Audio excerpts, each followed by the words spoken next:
Baok, localité du département d'Undé, région de l'Ouest Cameroun.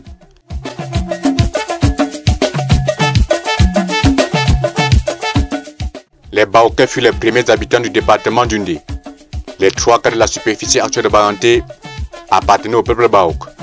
Pour la petite histoire, le bâtisseur du groupement nommé Shogun serait sorti d'un lac à Banefam. Doué de pouvoirs mystiques, il fonda le groupement près du lac.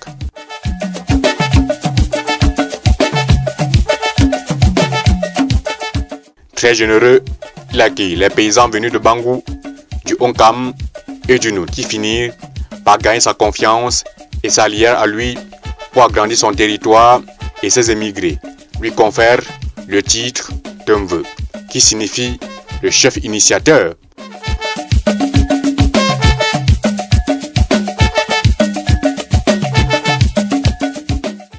À l'origine, rivière sans tête, transformée plus tard en Baok. Sous le régime du chef Kamwa, dit Kamchana, ce chef refusa l'entrée des troupes allemandes dans son village.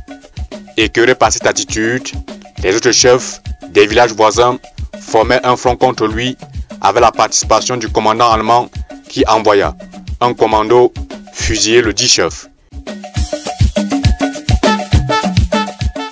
Privés de leur chef, les habitants de Baok furent éparpillés, d'où la balkanisation tripartite du peuple.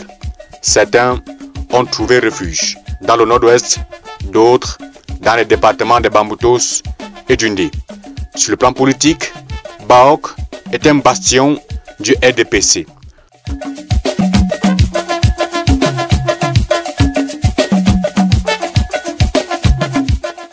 Les dernières élections présidentielles, Baok a fourni 91% en faveur du président de la République. Et je peux vous dire que le village Baok, dans son ensemble, se porte bien. Côté développement, près de 2/4 des routes à Baok sont bitumées. Des écoles primaires, un lycée bilingue, un centre de santé intégré construit. Même si les efforts restent à faire côté santé et l'accès à l'eau potable. Nous avons un problème. Donc notre problème majeur est celui du personnel. Voyez-vous, je suis seul personnel de l'État au centre de santé de Baok. Nous avons un médecin qui nous donne un coup de main tous les lundis, mais celle-ci est payée par le comité de gestion de Baok, mais la pharmacie n'est pas fournie. Nous avons une pharmacie qui n'est pas vraiment fournie en médicaments génériques. Et nous n'avons pas assez de fonds pour pouvoir réhabiliter cette pharmacie. Vous voyez que c'est un problème majeur. C'est au moins 5 personnels dans un centre de santé pour pouvoir tenir. Là, nous pouvions faire les rondes, les gardes sans avoir de difficultés. Et nous avons le problème d'adduction d'eau. Et ça, c'est un problème crucial. S'ils peuvent nous aider à faire des forages pour les populations, ce serait une très bonne chose. Le vivre ensemble et l'harmonie ne sont plus à démontrer à Baok. Puisque aujourd'hui, plus de 100 ans, il y a certains enfants Baok qui vivent dans le nord-ouest, principalement à Bali, où nos ressortissants, nos frères qui sont là-bas, parlent exactement comme nous ici. Voilà, nous sommes des frères. Entre les frères, il n'y a pas de problème, il n'y a pas de dispute. Quand les frères s'entendent, je pense que cela renforce davantage l'harmonie au sein d'une famille. Donc, il y a l'harmonie au sein de la famille Baok. Le gardien de la tradition, c'est qui? C'est le roi. C'est qui? C'est le roi. C'est qui? C'est qui? C'est le chef. Baok avait une chefferie supérieure bien constituée. Elle est constituée de cette manière, c'est-à-dire que le chef, après le chef on retrouve les notables, après les notables, les 9 et les 7 notables, ensuite il y a les serviteurs, et il y a les reines-mères et les enfants, ensuite toute la cour, les sociétés secrètes et toutes les autres castes qui peuvent constituer, suivant les coutumes et les traditions que ce village a adoptées. Baok, un peuple, une culture, une identité. La principale danse, c'est le Ngoubou, dont on se vénère, célèbre le festival, ce qu'on voit parce que c'est une danse des termites qui constitue, la danse des termites, le Ngoubou, c'est un des mets prisés des Baoks, parce que vous avez les termites qui viennent à un moment donné et de la saison, à une époque bien déterminée de la saison, constitue le plat préféré des Baoks, et c'est très protéiné. Et les Baoks en raffolent, raison pour laquelle ils ont adopté ce symbole suffisamment. Et on en a fait un symbole majeur pour donner une identité au peuple Baok. Les Baoks sont des guerriers et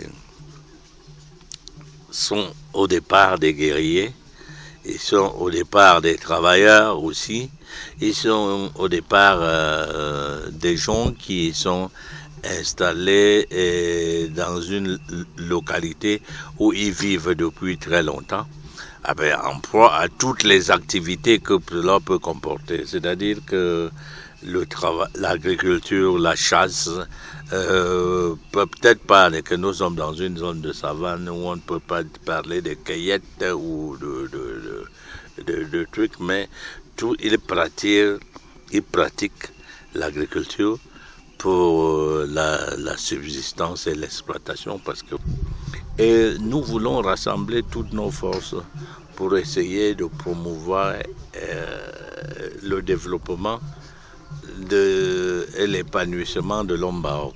Ce que je demande à tous les Baoks de la diaspora, où qu'ils soient, qu'ils se retrouvent dans le cadre des enfants qui sont en Europe ou n'importe où, se retrouvent dans des cadres ministres, qu'ils parlent du développement du village et qu'ils continuent à rester dans le Medumba, et qu'ils puissent s'exprimer et qu'ils aient une idée sur ce qu'ils ont dû laisser. C'est leurs parents qu'ils ont laissé dans ce village. Chefferie de deuxième degré sur le plan administratif, Sa Majesté Kemajou II Roger est le 47e roi régnant de la dynastie des rois de Baok. C'est une symbiose entre le roi et ses populations.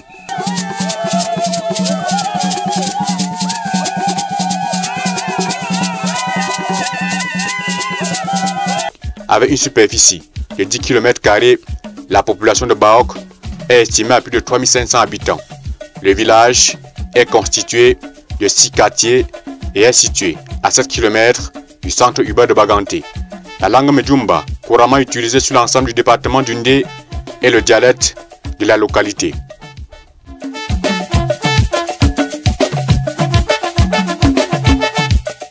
Ainsi s'achève cette petite incursion à Baok, l'un des 13 villages du département du Ndé, région de l'Ouest Cameroun. Ici à la chefferie supérieure de Baok, Baudelaire Mofo, pour Vision 4 Télévision.